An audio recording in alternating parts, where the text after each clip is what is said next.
तो हमने देखा कि 3 जो क्षेत्राधिकार है भारत के समुद्री सीमा में, उनको हमने देखा। प्रादेशिक क्षेत्राधिकार को हमने देखा, संलग्न क्षेत्रमंडल को हमने देखा, और अनन्य आर्थिक क्षेत्र में हमने देखा। हमने देखा कि प्रादेशिक जो क्षेत्राधिकार है वो आपका 12 किलोमीटर तक था, और संलग्न क्षेत्रमंडल जो है वो 24 नॉटिकल मील तक, समुद्री मील तक, और अनन्य आर्थिक क्षेत्र जो है वो है आपका 200 नॉटिकल मील्स तक, और 1 नॉटिकल मील बराबर 1.85 किलोमीटर। ठीक है, तो ये हमने देख लिया। अब आगे देख लेते हैं।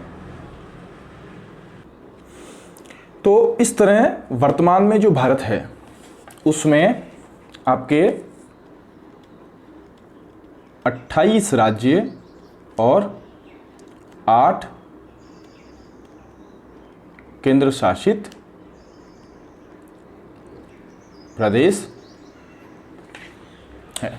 केंद्र शासित प्रदेशों में कुछ बदलाव हुआ था, वो आपकी जानकारी में होगा। ठीक है ना, जैसे जम्मू कश्मीर और लद्दाख 2 केंद्र शासित नहीं बन गए थे, लेकिन नगर हवेली, दादरा की और दमन दीव, इनको आपस में मर्ज कर दिया गया था। ठीक है, ये अपने को ध्यान में है।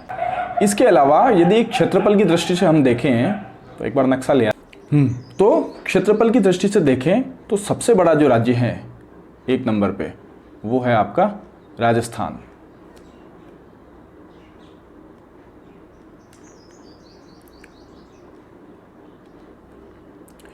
और दूसरे नंबर पे आपको दिख रहा होगा ये मध्य प्रदेश। तीसरे नंबर पे है आपका महाराष्ट्र, और चौथे नंबर पे है आपका उत्तर प्रदेश। तो ये अगर देखें तो इस तरह से। और क्षेत्रफल की दृष्टि से सबसे छोटा राज्य कोई है तो वो है गोवा। ठीक है, इसको लिखने की जरूरत नहीं पड़ेगी। चलें आगे। अब अपन एक चीज और देख लेते हैं, पुडुचेरी। ये पुडुचेरी जो है वो भी 3-4 जगहों पर स्थित है, इसलिए इसको थोड़ा सा देखना जरूरी हो जाता है। इसके कुल 4 क्षेत्र हैं। ठीक है, एक तो है इसका यमन, ये आपको दिख रहा होगा यनम, और ये यनम आपको दिख रहा है, ये है आपका आंध्र प्रदेश में पुडुचेरी का भाग। दूसरा जो है वो आपका है कराईकल,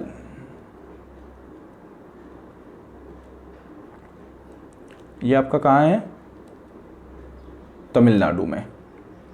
ठीक है, एक पुडुचेरी खुद है, ये भी आपका कहाँ है, तमिलनाडु में। और एक आप यह देखेंगे माहे,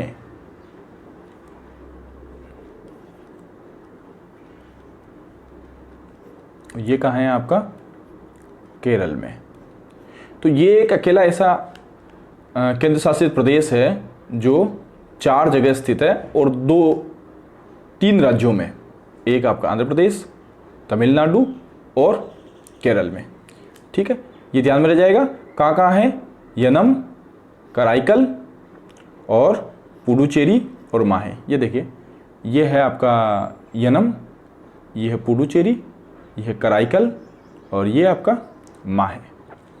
ठीक है, एक ये नया राज्य बना है तेलंगाना, इसके बारे में अपने को ध्यान में है। ठीक है, 2014 में ये नया राज्य बना है। ये एक तरह से भू आवेष्टित राज्य है।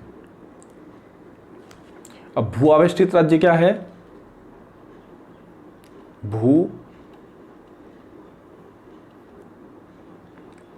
आवेष्टित यानी ऐसा राज्य जिसके चारों तरफ जो है वो स्थल है, जल नहीं है। ठीक है ना। अगर आप देखो तो आप देखोगे, एक तो ये आपका कलर चेंज कर लें हम,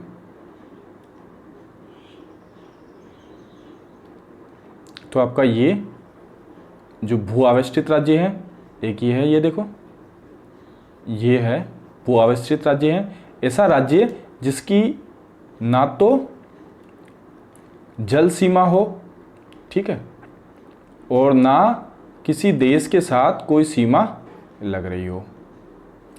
एक आपका ये एमपी, ठीक है, एक ये देखिए हरियाणा, और एक ये है झारखंड।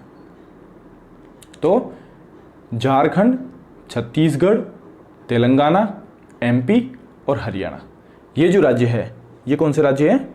भू आवेष्टित राज्य है।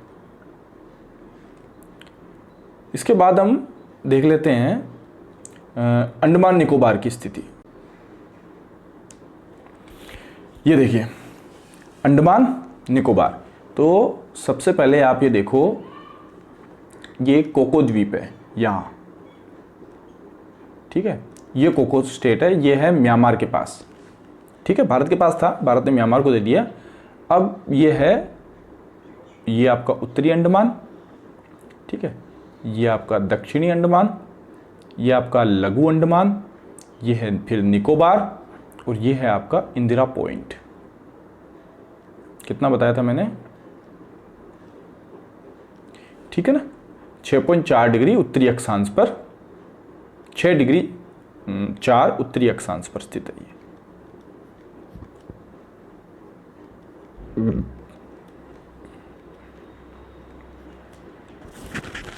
ठीक है, ये है ग्रेट निकोबार। अब अंडमान और निकोबार को 10 डिग्री चैनल ये 2 हिस्सों में बांटता है, ये अपने को ध्यान रखना है।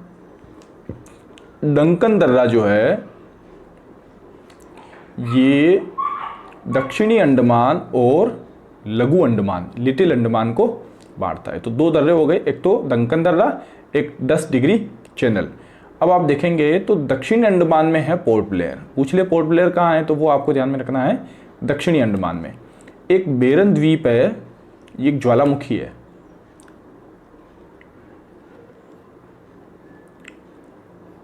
ठीक है, ज्वालामुखी है। नारकोंडम द्वीप, ये भी एक ज्वालामुखी है, ये भी एक ज्वालामुखी। तो बेरन द्वीप और नारकोंडम द्वीप की स्थिति भी अपन इसमें देख सकते हैं। और उत्तरी अंडमान में ही जो अंडमान की सबसे ऊंची चोटी है, सेडल चोटी, सेडल पीक,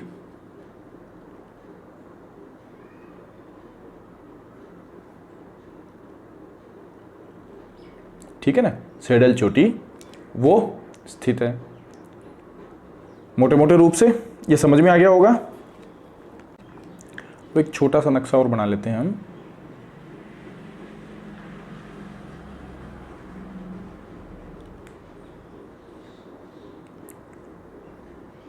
ये है हमारा श्रीलंका, ठीक है, और ये जो है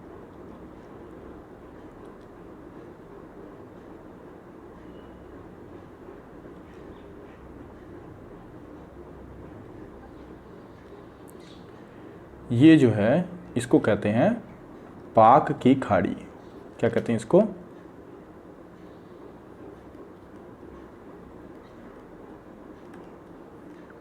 पाक की खाड़ी, ठीक है। और ये जो है ये हमारा पोर्शन, ये है आदम ब्रिज,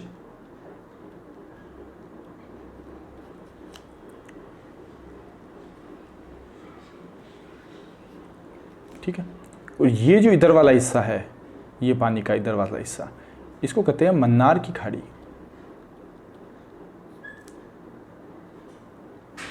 मन्नार की खाड़ी, ठीक है। और यही है रामेश्वरम, और एक है यहाँ पंबन द्वीप,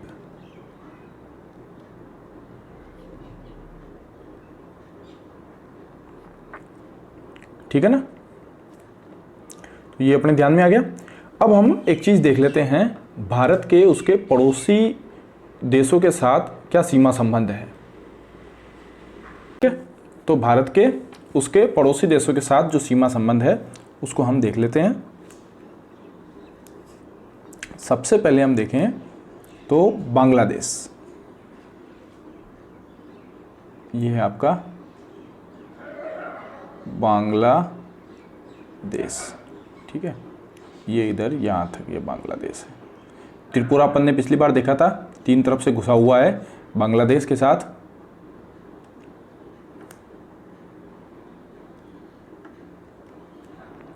तो बांग्लादेश के साथ भारत की जो सीमा है वो है 4096 किलोमीटर। और इसके साथ हम देखें तो कौन कौन से राज्य जो है वो सीमा बना रहे हैं, तो देखो पश्चिमी बंगाल, असम या असम, ठीक है, ये मेघालय और त्रिपुरा और मिजोरम। अगर आप इसको लिखो तो उसकी मेरे हिसाब से ज़रूरत नहीं है, आप केवल इसी नक्शे में देख लें कुल कितने राज्य हो गए। एक तो हो गया आपका, लिखी दो, पश्चिम बंगाल, ठीक है। दूसरा जो राज्य हो गया वो आपका हो गया असम, ठीक है। तीसरा राज्य हो गया वो हो गया आपका मेघालय। चौथा राज्य हो गया आपका त्रिपुरा और ये आपका हो गया मिजोरम, ठीक है। तो कुल ये 5 राज्य जो है वो बांग्लादेश के साथ सीमा बनाते हैं। और बांग्लादेश की अंतर्राष्ट्रीय सीमा सबसे अधिक है, यानी अगर फर्स्ट नंबर पे आप देखो तो वो है बांग्लादेश, 4096 किलोमीटर सीमा बनाता है इसके साथ, ठीक है। दूसरे नंबर पे जो सीमा आती है वो है हमारी चाइना के साथ। ये आप देखें तो ये जो है हमारी चाइना के साथ जो सीमा है वो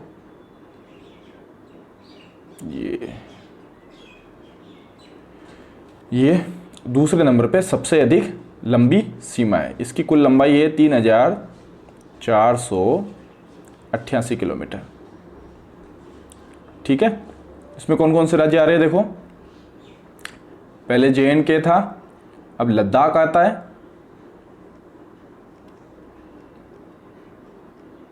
लद्दाख आ गया, और HP हिमाचल प्रदेश, UK उत्तराखंड, ठीक है, आपका सिक्किम आ गया, और सिक्किम के बाद अरुणाचल,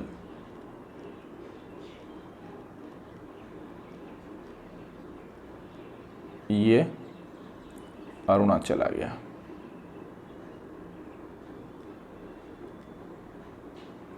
एक मिनट,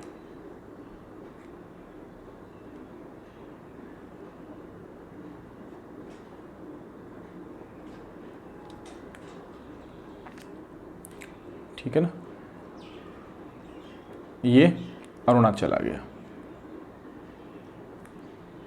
तो लद्दाख आ गया, हिमाचल प्रदेश, उत्तराखंड, सिक्किम और अरुणाचल प्रदेश। कुल लंबाई कितनी है 3488 किमी, और बांग्लादेश के साथ कितनी है 4096 किलोमीटर। अब नेक्स्ट हम ले लेते हैं पाकिस्तान के साथ। पाकिस्तान के साथ हमारा ये वाला पोर्शन है यहाँ से, और ये पूरा ये जो पोर्शन है इधर का ये वाला पूरा है, और इसकी जो लंबाई है वो है 3323 किलोमीटर, ठीक है। इसके साथ कितनी सीमा बना रहे हैं 3323 किलोमीटर। राज्य आप देखें तो अब जम्मू एंड कश्मीर राज्य नहीं रहा, केंद्र शासित प्रदेश हो गया है। तो JNK, इसके बाद आपका पंजाब, राजस्थान और सर क्रीक वाला जो हिस्सा है वो गुजरात का। तो ये आ गया अपने को समझ में 3323 किलोमीटर फर्स्ट है, और ये है आपका सेकंड, और ये है आपका थर्ड, ठीक है। अब देख लेते हैं हम नेपाल के सहारे। ये नेपाल है, और इसके सहारे हम देखें तो UK, उत्तराखंड, UP, बिहार, ठीक है, और ये पश्चिमी बंगाल यहाँ, और ये है आपका सिक्किम। और इसकी जो कुल लंबाई लगती है वो है 1751 किलोमीटर, ठीक है, 1751 किलोमीटर।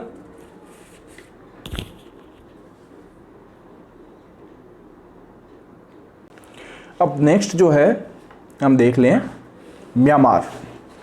म्यांमार के साथ जो कुल हमारी सीमा लगती है वो लगती है 1643 किमी। ठीक है, 1643 किमी कुल म्यांमार के साथ हमारी ये सीमा लगती है। अरुणाचल प्रदेश को छोड़कर ये आपका आ गया नागालैंड, मणिपुर,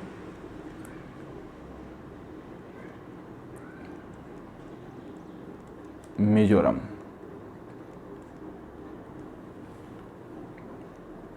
ठीक है, और ये ऊपर अरुणाचल प्रदेश, सॉरी अरुणाचल प्रदेश से भी लगता है। तो ये देखें, इसको वापस देखें एक बार, शुरू से देखते हैं इसको।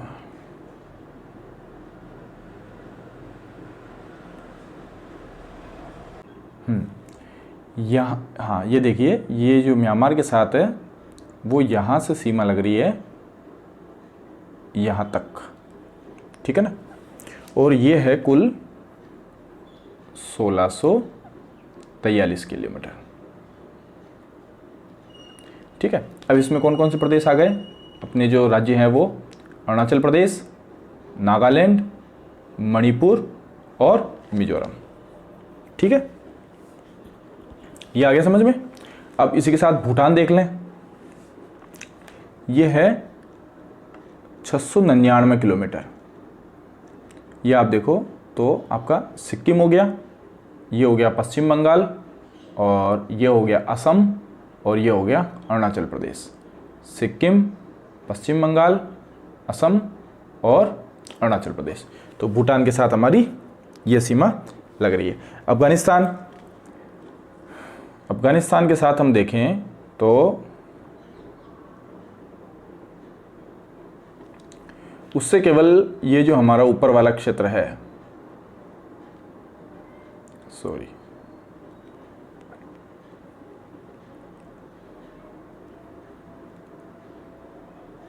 ये जो हमारा क्षेत्र है ये अभी वैसे तो पीओके के पास है, और कुल 106 किलोमीटर की सीमा हमारी अफगानिस्तान के साथ लग रही है।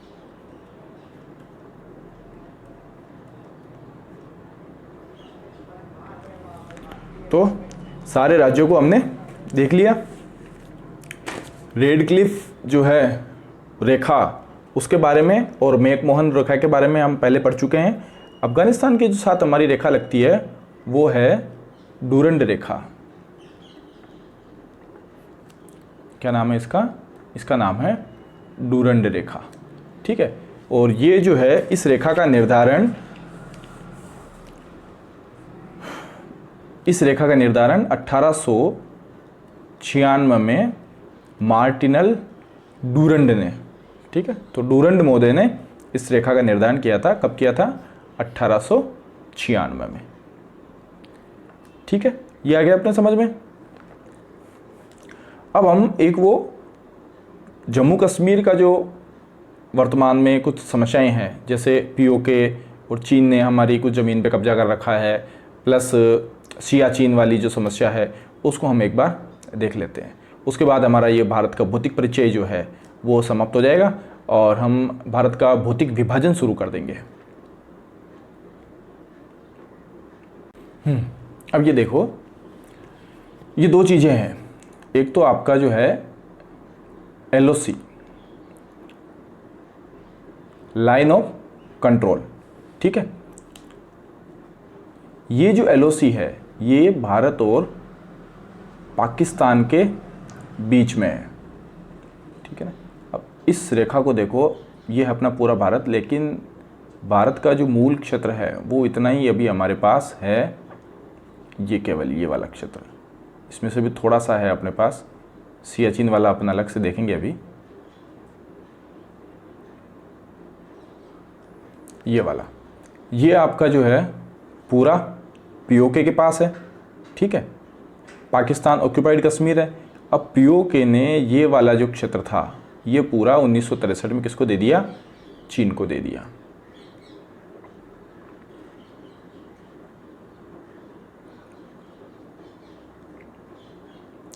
ये है आपका पूरा अक्साई चीन।